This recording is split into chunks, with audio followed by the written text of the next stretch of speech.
Hi friends, welcome to our channel. Brahmamudi serial next ఎపిసోడ్లో ఏం జరగబోతోందో ఈ వీడియోలో చూసి తెలుసుకుందాం.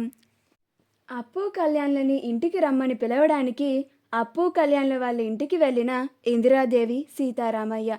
అసలేం జరిగింది అని తెలుసుకోవడానికి ఈ వీడియోని స్కిప్ చేయకుండా ఎండ్ వరకు చూసేయండి.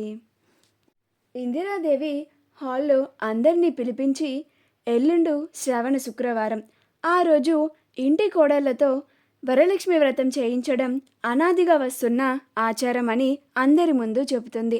అప్పుడు రాజ్, చాలా మంచి ఆలోచన నానమ్మ అని అంటాడు.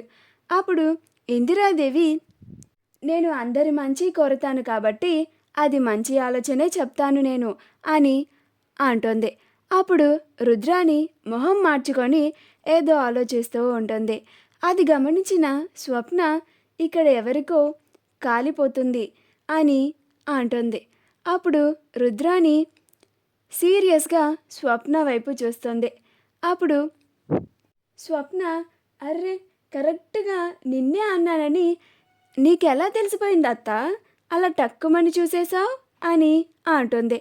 అప్పుడు రుద్రాని స్వప్న అని అంటుంది. అప్పుడు స్వప్న, ఏ నేను చెప్పింది అబద్ధమా అత్త అని అంటుంది.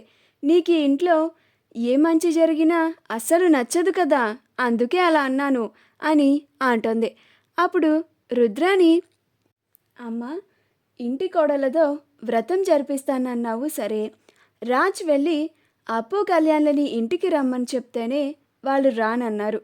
ఇప్పుడు నువ్వు వ్రతం అని చెప్తే ఇంటికి వస్తాడంటావా అని అంటుంది. అప్పుడు స్వప్న, నేను ఇప్పుడే అన్నాను, మీరు మీ మాటలతో ప్రూవ్ చేసుకుంటున్నారు అని అంటుంది. అప్పుడు రుద్రాని, ఇప్పుడేం ప్రూవ్ చేసుకున్నాను అని అంటుంది. అప్పుడు స్వప్న, అది కళ్యాణ్ అప్పులు ఇంటికి తిరిగి రారు అన్నట్లుగా మీరు ఇప్పుడే మాట్లాడారు, దాని గురించి దాన్ని పట్టుకొని ఇంకా చెప్పచ్చు మీరు ఈ ఇంటి మంచి కోరరు అని అంటుంది. అప్పుడు ధాన్యలక్ష్మి, అవునత్తయ్య గారు, నేను ఒప్పుకున్నాను అని రాజ్ చెప్పినా కానీ కళ్యాణ్ అప్పులు ఈ ఇంటికి రానన్నారు. ఇప్పుడు వెళ్ళి పిలిస్తే వస్తారంటారా అని అంటుంది. అప్పుడు ఇందిరాదేవి, మీరు అలాంటి భయాలేమీ పెట్టుకోకండి, కళ్యాణ్ అప్పులు ఈ ఇంటికి తప్పకుండా వస్తారు అని అంటుంది. అప్పుడు రుద్రాని, అంత ఖచ్చితంగా అలా ఎలా చెప్తున్నావమ్మా అని అంటుంది. అప్పుడు స్వప్న, త్వరగా చెప్పండి అమ్మమ్మ గారు, లేకపోతే మా అత్తకి ఇక్కడే గుండాగిపోతుంది అని అంటుంది. అప్పుడు రుద్రాని మళ్ళీ కోపంగా స్వప్న వైపు చూస్తుంది. అప్పుడు ఇందిరాదేవి, ఎందుకంటే ఈసారి కళ్యాణ్ అప్పులని ఇంటికి రమ్మని పిలవడానికి నేను మా బావ వెళ్తున్నాం అని అంటుంది. అది వినగానే రుద్రాని ఆశ్చర్యపోతుంది. అమ్మా నాన్నలు వెళ్ళి పిలిస్తే కళ్యాణ్ ఖచ్చితంగా వస్తాడు అని అనుకుంటూ ఉంటుంది. ఆ వచ్చిన కళ్యాణ్ అప్పులని ఈ ఇంట్లో నుంచి వెళ్ళనివ్వకుండా ఏదో ఒకటి చేస్తారు, ఎలాగైనా సరే అది జరగకుండా తిరిగి వచ్చిన వాళ్ళు వచ్చినట్టు వెళ్ళిపోయేలాగా చేయాలి అని అనుకుంటూ ఉంటుంది.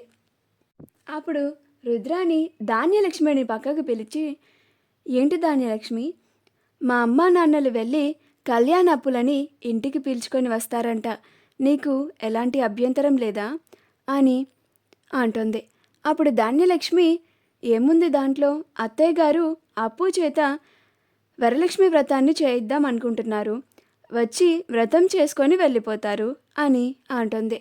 అప్పుడు రుద్రాని, వచ్చి వ్రతం చేసుకొని వెళ్ళిపోతే మనకి సంతోషమే కదా, కానీ వచ్చిన వాళ్ళు ఇక్కడే ఉండిపోతే అని అంటుంది. అప్పుడు ధాన్యలక్ష్మి, అలా ఉంటే నేను ఊరుకుంటాను అనుకుంటున్నావా ఏంటి రుద్రాని, ఆ అప్పుని ఘోరంగా అవమానించి ఇంట్లో నుంచి వెళ్ళిపోయేలాగా చేస్తాను అని అంటుంది. అప్పుడు రుద్రాని, అమ్మయ్య, ఇది చాలు, కళ్యాణ్ అప్పులు ఈ ఇంట్లో అస్సలు ఉండలేరు అని అనుకొని, సరే ధాన్యలక్ష్మి, పద లోపలికి వెళ్దాం అని ఇద్దరు లోపలికి వెళ్ళిపోతారు.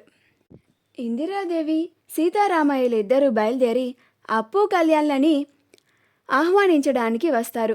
అప్పుడు రాజ్, ఉండండి నానమ్మ, నేనే మిమ్మల్ని తీసుకెళ్తాను అని రాజ్ దగ్గరుండి ఇందిరాదేవి సీతారామయ్యలను కళ్యాణ్ వాళ్ళ ఇంటికి తీసుకొని వస్తాడు. అక్కడ ఇందిరాదేవి సీతారామయ్యలు, నువ్విక్కడే ఉండు రాజ్, మేం వెళ్ళి పిలుచుకొని వస్తాం అని వాళ్ళిద్దరే లోపలికి వెళ్తారు. ఇందిరాదేవి అక్కడికి వెళ్ళగానే కళ్యాణ్ అని అంటుంది. అప్పుడు కళ్యాణ్ వెంటనే బయటికి వచ్చి, నానమ్మ మీరేంటిక్కడ అని అంటాడు. అప్పుడు ఇందిరాదేవి, మీకోసమే వచ్చాం నాన్న అని అంటుంది. అప్పుడు కళ్యాణ్, ఏంటి నానమ్మ, నన్ను చూడాలనిపించిందా అని అంటాడు. అప్పుడు ఇందిరాదేవి, అవును నాన్న, అది మరి ఎల్లుండు వరలక్ష్మి వ్రతం, అప్పు చేత వరలక్ష్మి వ్రతాన్ని చేయించాలనుకుంటున్నాను అని అంటుంది. అప్పుడు కళ్యాణ్, ఎందుకు నానమ్మ, ఇంట్లో కావ్యవదిని ఉంది కదా, కావ్యవదినితో చేయించుకోండి అని అంటాడు. అప్పుడు ఇందిరాదేవి, మాకు ఆ విషయం తెలియదులే, మరి నువ్వు చెప్పేదాకా అని అంటుంది. అప్పుడు కళ్యాణ్, అంటే నానమ్మ అది అని అంటాడు. అప్పుడు ఇందిరాదేవి, అదంతా ఏం కుదరదు, మన ఇంట్లో ఉన్న అనాదిగా వస్తున్న ఆచారం అది. ఇంటికి వచ్చిన కొత్త కోడలితో వరలక్ష్మి వ్రతం చేయిస్తాము. అప్పుని తీసుకొని నువ్వు ఉదయాన్నే వచ్చేయాలి. అప్పు చేత వరలక్ష్మి వ్రతాన్ని చేయిస్తాను, మీరు ఇద్దరూ తప్పకుండా రావాలి అని అంటుంది.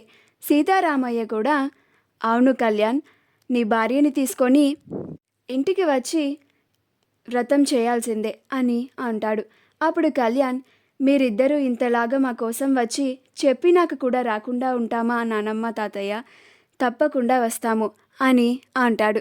అప్పుడు ఇందిరాదేవి సీతారామయ్యలు చాలా సంతోషపడతారు. చాలా సంతోషం నాన్న కళ్యాణ్, జాగ్రత్త, మేము వెళ్ళొస్తాము అని అంటుంది. అప్పుడు కళ్యాణ్, అలాగే నానమ్మ అని అంటాడు.